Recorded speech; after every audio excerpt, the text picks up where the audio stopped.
अस्सलाम वालेकुम, आदाब। मैं हूं मोहसिन और आप देख रहे हैं बीबीएन न्यूज। आइए शुरुआत करते हैं आज के खबरनामे की और नजर डालते हैं हेडलाइंस पर। धारनी पोर्टल आइंदा 5 दिनों के लिए नहीं करेगा काम, हुकूमत ने किया ऐलान। कहा डाटाबेस वर्जन अपग्रेड की वजह से पोर्टल 16 दिसंबर की सुबह तक नहीं करेगा काम।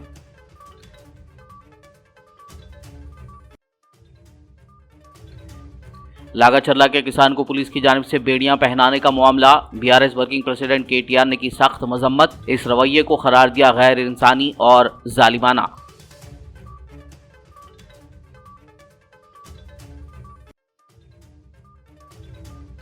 सीएम रेवंत रेड्डी ने लागाचर्ला किसान को हथकड़ियों के वाक़ये की जांच का दिया हुक्म। मामले में मुलविस अहलकारों पर जाहिर की बरहमी, तहकीकात की तफसीली रिपोर्ट पेश करने की दी हिदायत।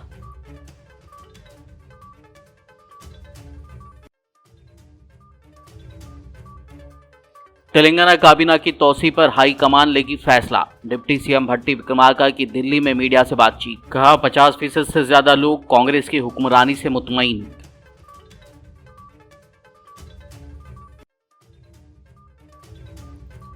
असदुद्दीन ओवैसी ने लोकसभा में डिजास्टर मैनेजमेंट तरमीमी बिल 2024 पर की बात। फौरी इमदादी इक़दामात और बेहतर फंड्स अलॉट करने की वकालत। और अब खबरों की तफसील। धारनी पोर्टल 5 दिन के लिए दस्तयाब नहीं रहेगा। हुकूमत ने बाज़ाब्ता तौर पर इसका ऐलान किया है कि डाटाबेस वर्जन अपग्रेड की वजह से पोर्टल जुमेरात की शाम 5 बजे से 16 तारीख की सुबह तक काम नहीं करेगा। हुकूमत ने इस दौरान धारनी की खदमात में खलल पर अफसोस का इजहार किया है। हुकूमत धारनी पोर्टल में बहुत सी तब्दीलियां कर रही है। पोर्टल की खदमात को अपडेट करने के लिए 5 दिनों के लिए वक्फा दिया गया है। फार्मासिटी के लिए अपनी जमीन देने से इनकार करने वाले किसान को पुलिस उस वक्त बेड़ियों में बांधकर अस्पताल ले आई जब जेल में महरूस इस किसान ने दिल में दर्द की शिकायत की। तफसीलात के मुताबिक कोड़ंगल लागाचर्ला के हरियानायक किसान को दिल में दर्द होने पर पुलिस ने उसे हथकड़ियां पहनाकर अस्पताल पहुंचाया। वाज़ेह हो के लागाचर्ला से गिरफ्तार किए गए इस किसान को पुलिस ने संगारेड्डी जेल में रखा था, जहां उसे दिल का दौरा पड़ा। बताया जा रहा है कि जेल हुकाम उसे किसी के इल्म में लाए बगैर अस्पताल ले गए थे। ताहम किसान का वीडियो वायरल होने पर कई सवाल उठने लगे हैं। लागाचर्ला के किसान को पुलिस की जानिब से बेड़ियां पहनाने के मामले की बीआरएस वर्किंग प्रेसिडेंट केटीआर ने सख्त मजम्मत करते हुए इसे गैर इंसानी और जालिमाना सलूक करार दिया है। केटीआर ने किसान को एम्बुलेंस के बजाय बेड़ियों में बांधकर अस्पताल लाने पर हुकूमत की मजम्मत की और उन पर लापरवाही और बुनियादी इंसानी हकूक की खिलाफ वर्जी का इल्जाम लगाया। केटीआर ने कहा कि यह रवैया आइन के आर्टिकल 14, 16 और 19 की वाज़ेह खिलाफ वर्जी है। नेज़ नए क्रिमिनल एक्ट और जेल मैनुअल के तहत जेर समात कैदियों के हकूक की भी खिलाफ वर्जी है। उन्होंने मजीद इल्जाम लगाया कि हुकूमत ने इस वाक़े को दबाने की कोशिश की। केटीआर ने रियासती हाई कोर्ट और गवर्नर से मुदाखलत करते हुए किसानों को इंसाफ फराहम करने पर जोर दिया और फौरी कार्रवाई का मुतालबा किया। उन्होंने गिरफ्तार किसानों के खिलाफ तमाम गैर कानूनी मुकदमात को वापस लेने का भी मुतालबा किया और बीआरएस की जानिब से मुतासरा अफराद के लिए तिब्बी और कानूनी मदद का वादा किया। ఆయన ఎంత దుర్మార్గంగా ప్రభుత్వాన్ని నడుపుతుందంటే గుండెపోటు వస్తే కనీసం వాళ్ళ కుటుంబ సభ్యులకు తెలియజేయకుండా వాళ్ళకు తెలియనీయకుండా ఈ సమాచారాన్ని గోప్యంగా ఉంచాలనుకోవడమే దారుణమైన విషయం.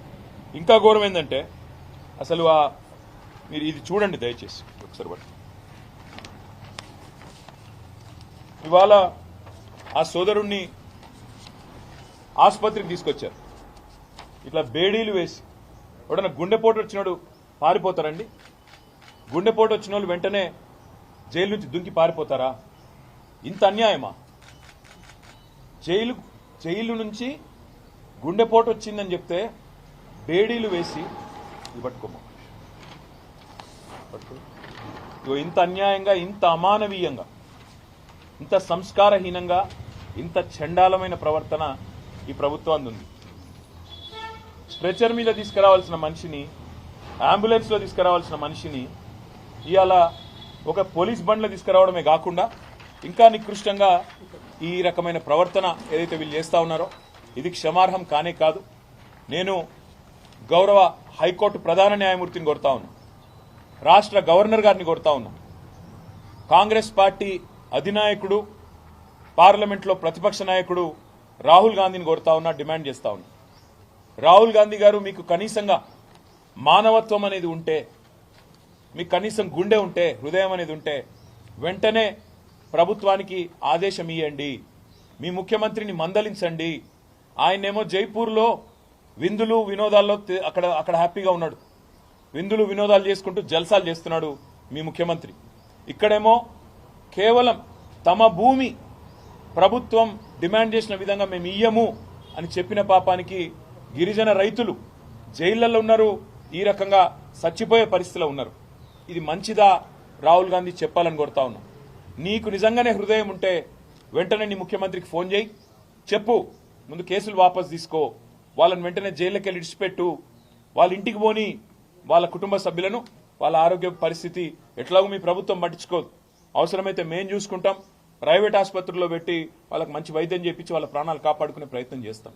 ఇది మంచిది కాదు. ఇంత అహంకారం, ఇంత इस दरमियान सीएम रेवंत रेड्डी ने लागरचला के किसान को हथकड़ियां लगाने के वाकये की जांच का हुक्म दिया है। वज़ीर आला रेवंत रेड्डी ने इस मामले में मुलविस अहलकारों पर बरहमी का इजहार किया और वजाहत तलब करते हुए कहा कि इस तरह के गैर इंसानी इक़दामात को बर्दाश्त नहीं किया जाएगा। सीएम ने आला हुकाम को मामले की मुकम्मल तहकीकात करके तफसीली रिपोर्ट पेश करने की हिदायत की। रेवंत रेड्डी ने इस बात पर जोर दिया कि हुकूमत को अपने शहरियों के वक़ार और हुकूक को बरकरार रखना चाहिए। उन्होंने इंतबाह दिया कि किसी भी गफलत या बदतमीजी से संजीदगी से निपटा जाएगा। तेलंगाना काबीना की तोसी पर हाईकमान फैसला लेगी। ये बात तेलंगाना के डिप्टी सीएम भट्टी विक्रमार्का ने दिल्ली में मीडिया से बात करते हुए कही। उन्होंने कहा कि 50% से ज्यादा लोग कांग्रेस की हुक्मरानी से मुतमईन हैं। उन्होंने मजीद कहा कि हाइड्रा को तालाबों और सरकारी मकामात की हिफाजत के लिए लाया गया है। उन्होंने कहा कि किसानों को दिए गए बोनस से अनाज उगाने वाले किसानों को फायदा हो रहा है। तेलंगाना हुकूमत संक्रांति के बाद रैतु भरोसा स्कीम को नाफिज करने जा रही है, जिसका ऐलान सीएम रेवंत रेड्डी पहले ही कर चुके हैं। इस मौके पर डिप्टी सीएम ने दावा किया कि कांग्रेस हुकूमत साबिका बीआरएस के 10 साला दौर के मुकाबले में तेलंगाना की आवाम को बेहतर हुक्मरानी फराहम कर रही है। सदर मजलिस और हैदराबाद रुकने पार्लियामेंट बैरिस्टर असदुद्दीन ओवैसी ने जुमेरात को लोकसभा में डिजास्टर मैनेजमेंट तरमीमी बिल 2024 से मुताल्लिक अहम मसाइल उठाए। उन्होंने फौरी इमदादी इक़दामात और बेहतर फंड्स अलॉट करने की वकालत की। उन्होंने मौसमियाती तब्दीलियों, गर्मी की लहरों, फिजाई आलूदगी और आफात के खात्मे में मुकामी हुक्काम को बाख्तियार बनाने के लिए जरूरत पर रोशनी डाली। माननीय ओवैसी साहब। शुक्रिया मोहतरम सर, मैं इस बिल की मुखालिफत में खड़ा हूँ। इस बिल में सेक्शन 5 को तरमीम करके ये बताया जा रहा है सरकार की तरफ से कि scope, nature, category of the officers, employees को वो लोग खुद तकर्रुर कर सकते। But if you see section 5(1) sir, ये this is just a cosmetic amendment because section 5(1) says the national authority can exercise this power only with the prior approval of central government. Now, this greatly undermines the purpose of the amendment. So basically, there is no decentralization. Sir, this bill fails to set minimum standards and conditions so as to ensure that it is not filled by bureaucrats with limited knowledge of disaster relief and mitigation. Sir, sections in 18(1), section CA is being added. Now, it requires that the district plan has to be prepared in accordance with the national and state plan, sir, but at the hyper-local level, local authorities should retain the power to shape specific measures for disaster relief, and local plan should complement the national plans and not the other way around. Sir, the current definition of disaster and disaster risk is very restrictive, sir. It does not include some of the major national disasters like heat waves and pollution. Sir, globally, heat waves are accepted as climate-related disaster, giving the ramification on ecosystem, human health. Sir, thousands of people die in our country because of heat wave. This should be included, death of heat wave should be included in the definition, sir. The government of India, our foremost medical research institute like ICMR, sir, a study done by Pandey and Anamikas found that 16 to 70 lakh deaths were attributable to air pollution in India in 2019. So this definition of disaster should include air pollution and heat waves, sir. Sir, I request the government to examine that our country should have a debate that why can't we start our academic year in mid-August, because of climate change is reality now. Because of climate change, heat waves, floods, heavy rainfall, sir, are happening in month of July, August, and sir, this we can save human lives and economic loss, sir. Sir, another important point, there's always a lack in distribution of SDRF funds for 3 months to a year, sir, after the time of disaster and after the flood is announced, after relief is announced. My request to the government is that immediate measure that SDRF amount due to the state for a year should be released at the beginning to the year, as most of the calamities, heat strokes and floods happened between May and October, sir. Sir, the scale of finance at SDRF for relief is ridiculously low. For example, 60,000 per kilometer for district and rural roads. Who will make, sir? This road is 60,000 rupees. Please tell us. Sir, even for recovery and reconstruction, the norms are kept at 50% SSR of Government of India projects. It is 55 lakhs per kilometer for roads. Who will build in 55 lakhs? No road can be made now, sir. I demand that the 50% clause should be removed and it should be at par with SSR of NHAI, sir. So now coming to PDNA, which is taken to assess the requirement for recovery and reconstruction, the assistance of NDMA, sir, many states like Kerala, Assam, Sikkim, Himachal have not released released funds on PDNA. Because of not release under PDNA, they cannot go to multi-lateral agencies like World Bank. Sir, the norms for releasing funds allocation at SDRF as per 15 Finance Commission is 70% weightage is for previous expenditure and only 15% is for year population. Now, in my state of Telangana, the previous government had not utilized their amount, 1,300 crores outstanding. Now, because of not utilizing, my present Chief Minister Revan Reddy is being penalized. रियासती वजीर सीतक्का ने नाकिस quality और गैर सेहत बख्श खाने का सामान supply करने वाले ठेकेदारों को नोटिस देने का हुक्म दिया है। वजीर सीतक्का ने जुमेरात को रियासती सेक्रेटेरिएट में तेलंगाना फूड्स कॉरपोरेशन की कारकर्दगी का जायजा लिया और ओहदेदारों की कारकर्दगी पर बरहमी का इजहार किया। इस मौके पर उन्होंने कहा कि टीजी फूड्स जो आंगनबाड़ी के लिए बाल अमृत तैयार करती है, बहुत ज्यादा जिम्मेदारी उस पर आयद होती है। बाल अमृत में नाकिस मियार को बर्दाश्त नहीं किया जाएगा। उन्होंने वार्निंग देते हुए कहा कि नाकिस सामान सप्लाई करने वाले ठेकेदारों और इसमें ताउन करने वाले अहलकारों के खिलाफ सख्त कार्रवाई की जाएगी। खबरनामे में फिलहाल लेंगे एक ब्रेक, मुलाकात होगी इस छोटे से ब्रेक के बाद।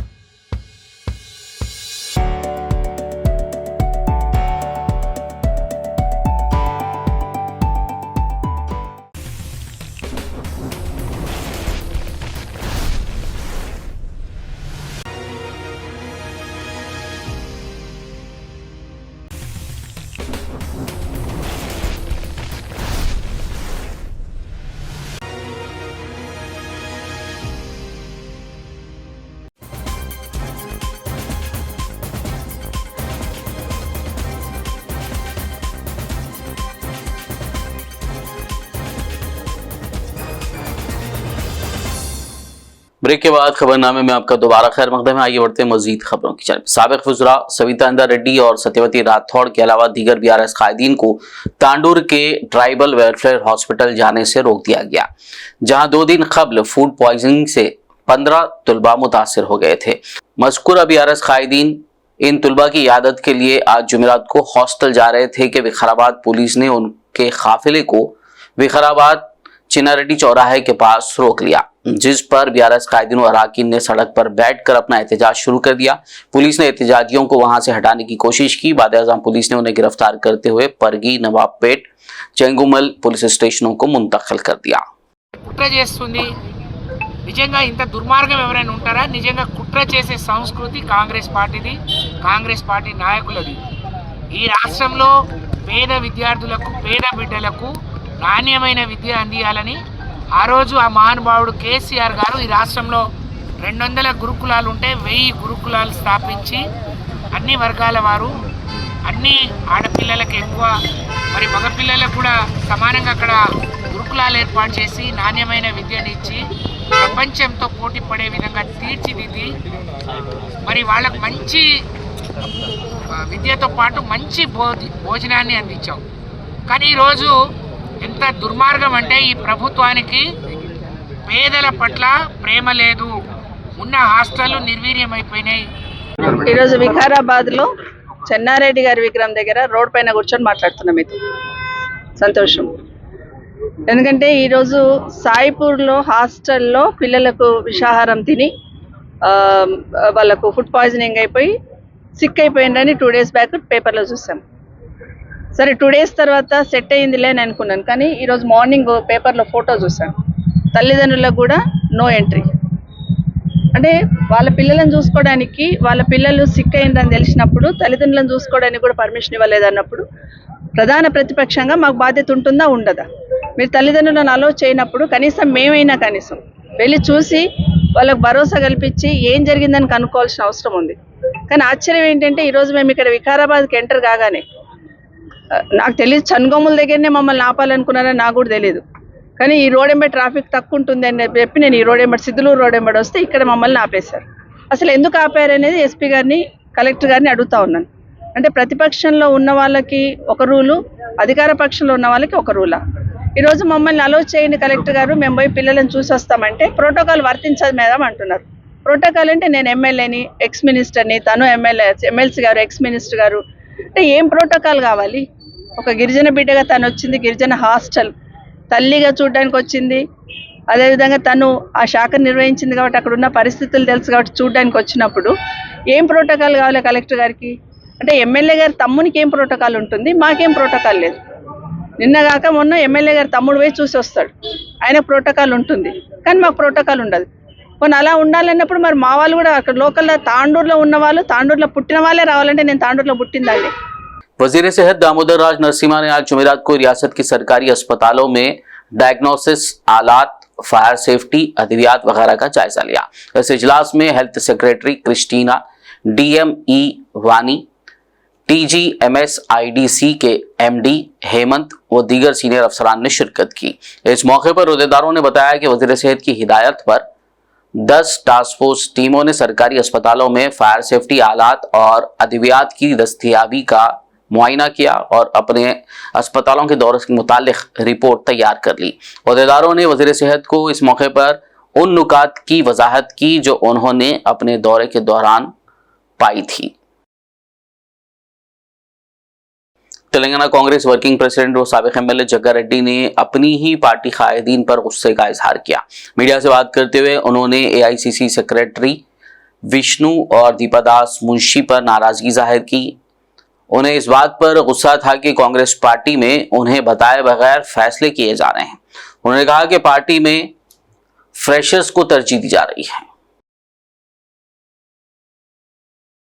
निजामाबाद जिला कलेक्टर राजीव गांधी हनुमंतु ने जमेरात को आरमूर में इंदिरम्मा इंडलू स्कीम के तहत जारी सर्वे का मुआयना किया। उन्होंने आरमूर के पिरकिट में दरखास्त गुजारों से बात की। इस मौके पर जिला कलेक्टर ने अहदेदारों को मशवरा दिया कि तफसीलात के इंदराज में तमाम जरूरी एहतियाती तदाबीर इख्तियार की जाए ताकि अहल खानदान हुकूमत की स्कीम से मुस्तफिद हो सकें। जिला कलेक्टर के हमरा Armoor RDO Rajagoud, municipal commissioner Raju, tehsildar MPDO Armoor, municipal vice chairman Sheikh Mannu और दीगर मौजूद थे। అంటే నెంబర్ ఆఫ్ మ్యారీడ్ కపుల్ 2 పెడుతున్నారు, ఇద్దరు ఒకటే ఇంట్లో ఉంటున్నారు సార్. బట్ వాళ్ళకి కూడా మళ్ళీ అప్లికేషన్ సెపరేట్ ఉంది కదా. సేవ్ కొట్టేసుకొని అంటే లేనిది మీకు డాక్యుమెంట్ మీకు చేయండి. మీకు డాక్యుమెంట్ ఏమైనా ఉందా? ఉంది సార్. ఓ ఇది గవర్నమెంట్ పట్టా ఇది ఉంది.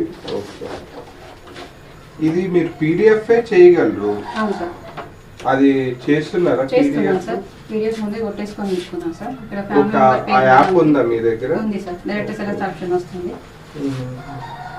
అంటే ఇప్పుడు సర్వే నంబర్ అది కొడుతున్నారా? దీంట్లో సర్వే నంబర్ ఉంది. సర్వే నంబర్ 155 157 ఉంది. ఫ్లాట్ నంబర్ ఉంది సార్.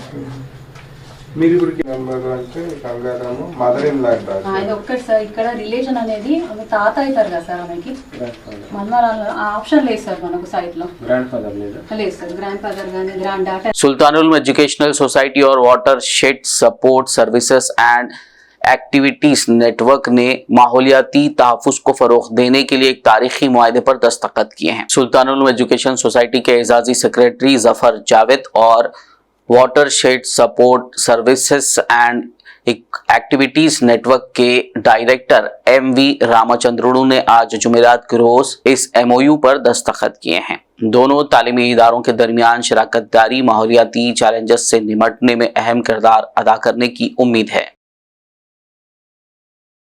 अगर आपके बच्चे मोबाइल के आदी हैं और हमेशा मोबाइल देखना पसंद करते हैं या फिर आपने खुद अपने बच्चों को मोबाइल का आदी बनाया है तो ये खबर आप ही के लिए है। मोबाइल का इस्तेमाल बच्चों के लिए कितना खतरनाक हो सकता है, इस खबर की तफसील में देखिए। आजकल हर छोटे बच्चे को माँ बाप मोबाइल फोन थमा देते हैं। छोटे से छोटा बच्चा भी अगर जिद करता है या फिर उसे खाना खिलाना होता है या फिर बच्चे को खामोश बिठाने के लिए मोबाइल देकर उसकी आदत बिगाड़ी जा रही है। इससे बच्चे मोबाइल के इतने आदी हो रहे हैं कि दिन भर और फिर आधी आधी रात तक भी मोबाइल नहीं छोड़ रहे हैं, जिस वजह से उनकी आंखें तो खराब हो ही रही हैं, इसके साथ ही उनकी नशोनुमा और उनके जहन पर भी मनफी असर पड़ रहा है। ताज़ा वाक़े में ऐसे ही मोबाइल के आदी एक बच्चे ने गेम्स खेलने के लिए मोबाइल ना देने पर अपनी मां पर चाकू से हमला कर दिया। ये वाक़या पड़ोसी रियासत आंध्र प्रदेश में पेश आया है। बताया जा रहा है कि बच्चा गेम खेल रहा था कि उसका डाटा खत्म हो गया, जिस पर उसने मां से फ़ोन मांगा, लेकिन मां ने फ़ोन नहीं दिया। बाद जब मां सो रही थी, बच्चे ने मां के गले पर छुरी से हमला कर दिया। मां को चेहरे पर शदीद जख्म आए, जिसे फौरी अस्पताल ले जाया गया। गौरतलब है कि छोटे बच्चे मोबाइल पर रील्स और गेम्स खेलते हुए बहुत कुछ सीख रहे हैं और शायद इस बच्चे ने भी गुस्से में वही किया जो उसने शायद मोबाइल देखकर सीखा हो। हर माँ बाप और घर के बड़ों को चाहिए कि वो अपने बच्चों को मोबाइल से दूर रखें और उनके बेहतर नशोनुमा और बेहतर मुस्तकबिल के लिए मोबाइल के बजाय दीगर खिलौने, खेल और दीगर अशिया का इस्तेमाल करें, जिससे कि आपके बच्चे सेहतमंद और ज़हीन हो सकें। डॉक्टर्स का कहना है कि मोबाइल का ज़्यादा इस्तेमाल छोटे बच्चों के जहन को कमज़ोर कर देता है, उनमें चिड़चिड़ापन आ जाता है। कई बच्चे तो डिप्रेशन का शिकार हो रहे हैं और मोबाइल के लिए बहुत कुछ कर गुजर रहे हैं। अब यह आप पर है कि आप अपने बच्चे को मोबाइल देना चाहते हैं या फिर एक सेहतमंद ज़िंदगी के साथ बेहतर मुस्तकबिल। ये वीडियो देखकर बहुत लोगों को एहसास हो रहा होगा कि हाँ, हमारे बच्चे भी मोबाइल के आदी बन रहे हैं, हमें भी उन्हें रोकना होगा और आप उन्हें रोकेंगे भी, लेकिन कितने दिनों तक, ये अहम बात है। Bureau report, BBN news. आखिर में एक नजर हेडलाइंस पर। धारणी पोर्टल आइंदा 5 दिनों के लिए नहीं करेगा काम, हुकूमत ने किया ऐलान। कहा डाटाबेस वर्जन अपग्रेड की वजह से पोर्टल 16 दिसंबर की सुबह तक नहीं करेगा काम।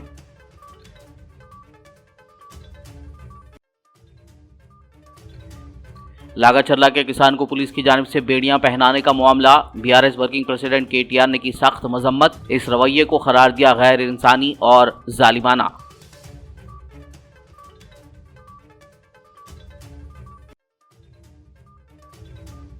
CM रेवंत रेड्डी ने लागाचर्ला किसान को हथकड़ियों के वाक़ये की जांच का दिया हुक्म, मामले में मुलविस अहलकारों पर जाहिर की बरहमी, तहकीकात की तफसीली रिपोर्ट पेश करने की दी हिदायत।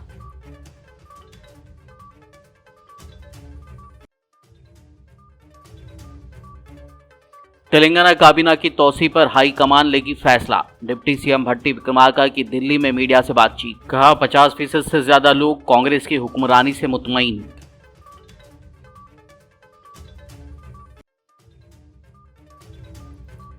असदुद्दीन ओवैसी ने लोकसभा में डिजास्टर मैनेजमेंट तरमीमी बिल 2024 पर की बात, फौरी इमदादी इक़दामात और बेहतर फंड्स अलॉट करने की वकालत। खबरनामे में फिलहाल बस इतना ही। ताज़ा तरीन अपडेट्स के लिए देखते रहिए BBN न्यूज़। यूट्यूब और फेसबुक पर मौजूद हमारे वीडियोस को लाइक और शेयर जरूर कीजिए।